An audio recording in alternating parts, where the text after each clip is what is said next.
elements. Now we're filling in a p orbital.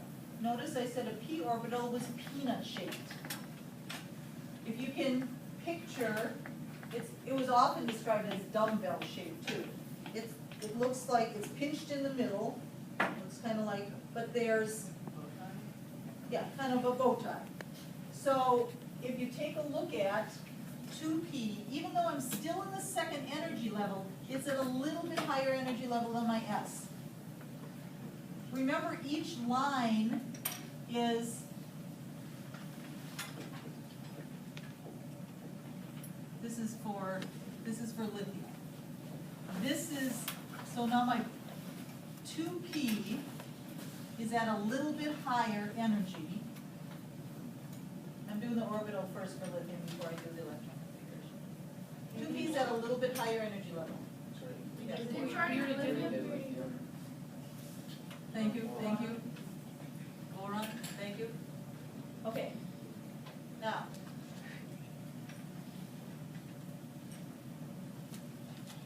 how many orbitals am I going to draw here? Or how many blanks am I going to draw? Each blank is an orbital. 2 electrons in each orbital. My clue is the periodic table.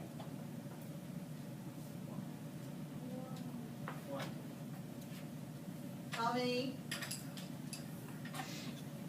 in a row in the p section? How many elements are there? 6. Each with another electron. So how many blanks am I going to draw? That'd be 1 electron in each blank. 3, because I can get 2 electrons in each blank. So my p orbitals, there's 3 orbitals. And if you can think about this in 3D, they're peanut shaped. One goes this way.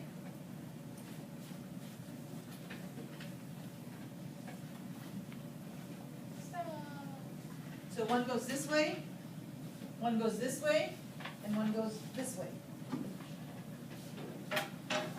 All right, so in boron, we're going to put an electron right there, the first orbital.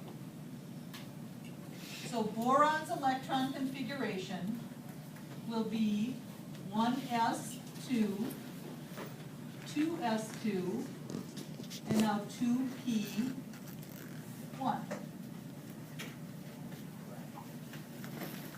Okay? All right, now we're kind of getting the pattern here. Carbon. Let's do, and if you're not, that's okay. We'll do some more. We're going to do this whole row. I'm not going to do every element of the periodic table, so bear with me.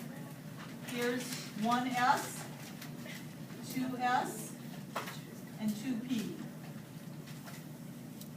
Okay, and by the way, for those of you here and those of you watching at home,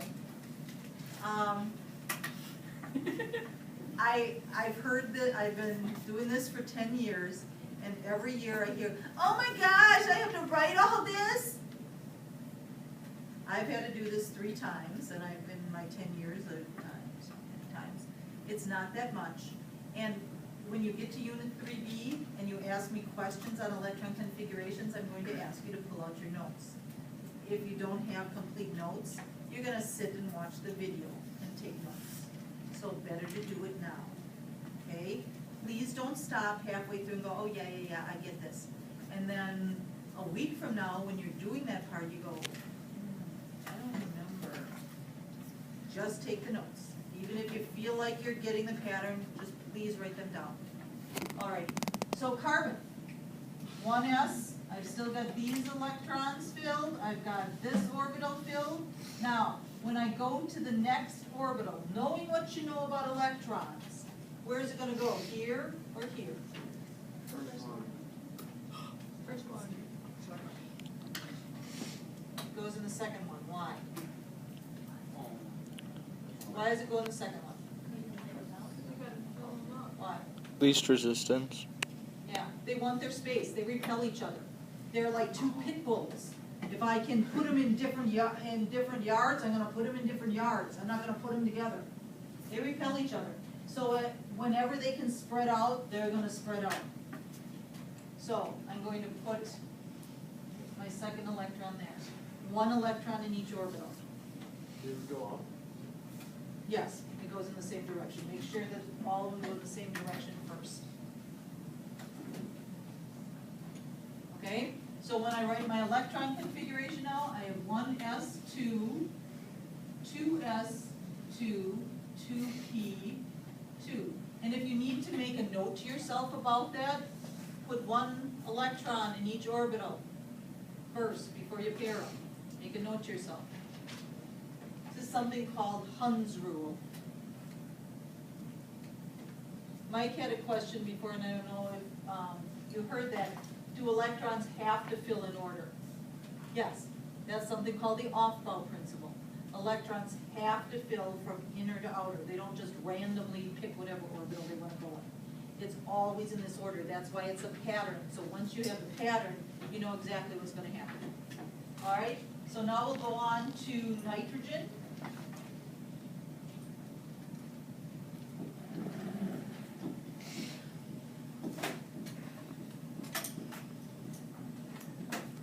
One S2, 2s2, 2p3. Now I've got one electron in each orbital.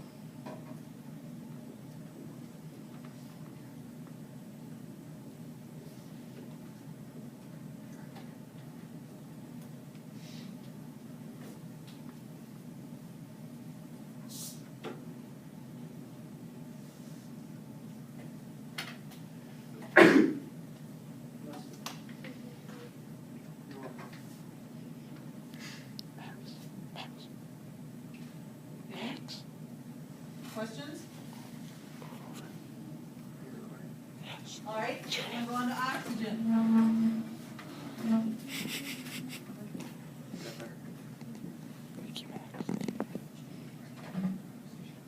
So we're going to, same as nitrogen, but we're going to add one more.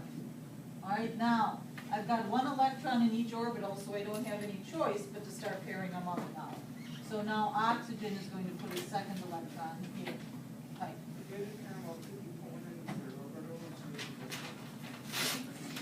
Could you do that?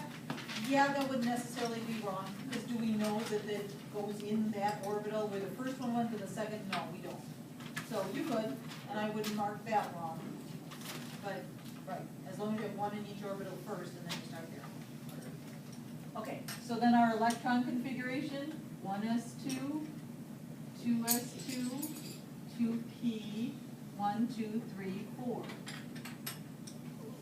And again, if you add up 4, 6, 8, the superscripts add up to the atomic number.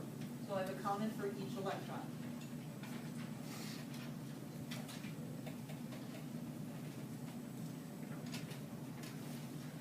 Okay, so we go to fluorine.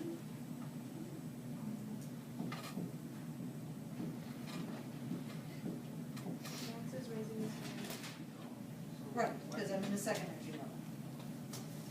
The 2 represents that. The 2 represents the energy level, not 2 P's. It's the second energy level. P is the shape. Okay? No, I'm glad you asked that. So when you go to the third energy level, do you start over at S? Yes. And that's what your periodic table shows you, correct? Okay? Don't jump ahead. Are you gonna show us how this looks like in a drawing for the Electron? How it looks, like what it means? No, where does this come in? Is that what you're asking? Okay, I'll say it again. Like, are you gonna show a drawing of like, so if it's S, that means like it's going in a circle, right? And this P, that means it's going like this. So out of in the second energy level, some of the atoms are going like this and some of them are going like this. Okay. Yes, exactly. That's really, am I gonna do a drawing to show it? No. But what you can do is if you Google something like orbitals, and even then, it's very, so picture this for a second. This concept is really hard to picture in your mind. Okay, so this is an S-shaped orbital. So think of this as the nucleus is in the center of here. This is the electron cloud. So the electrons are moving randomly within this space. Okay, if this is the 1s. Now we go to a 2s, and it's also spherical, but now this is the center. So now I've got like a bigger ball. And the electrons are moving within that s orbital. Then I go to another bigger space, and every time I go to a new thing, this becomes like the inside, the core. and then the other orbitals are on the outside. And they're moving within these orbitals with this as the core. Okay? All right, so in fluorine, any other questions before we go on? The first S would technically be in the second S orbital. Would that mean that the electrons in the second S orbital would also be able to travel within the first S orbital? Good question. Some of you have done that where we talk about electrons moving orbitals. If we give electrons energy, they can move to an empty orbital, but these guys, once they are filled, they're in those orbitals, they can't move, or they can't go down an orbital, okay? Electrons would never go down an orbital. They can move up if we give them energy. They can't move down. So if you were like doing sodium, then it would be the 1s. Yeah, don't go to sodium yet, and we'll never get through this, okay? So hold on.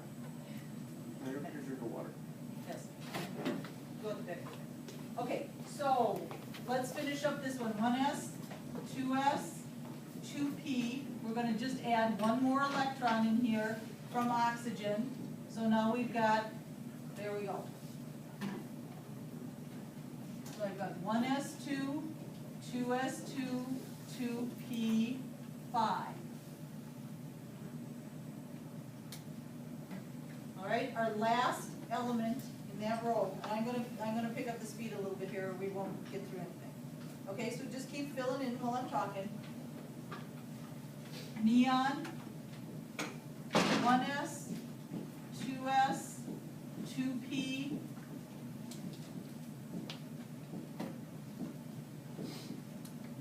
One electron in each orbital before pairing them up.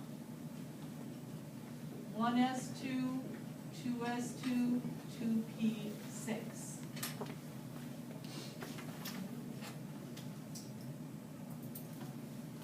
You'll notice that all my orbitals are filled. My 2p is completely filled. In the second energy level, I can only have an s and a p, which is why I'm at the end of the row in the periodic table. My second energy level is filled. Right, now we're gonna go on. I'm not gonna do every single element. I'm gonna do sodium, magnesium, aluminum, then finish off that row with argon. Then, like everything in chemistry, there's an exception that occurs. There's only one exception, and once you remember that exception, you're fine. All right, there's only one exception. So,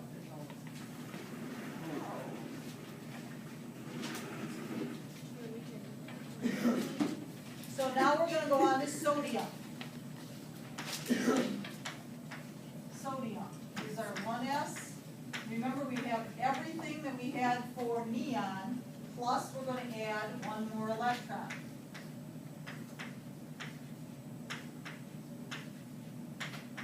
According to the periodic table,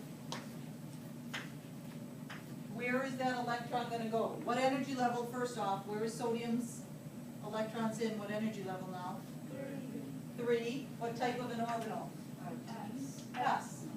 Every time we go to a new energy level, we start off with an S.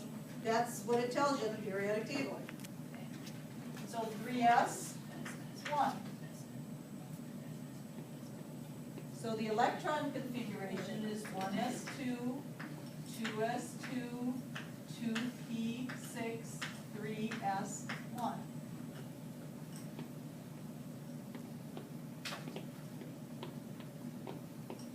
In your periodic table, you shade it in. I'm talking about sodium. Sodium's in the S's. It's a 3s.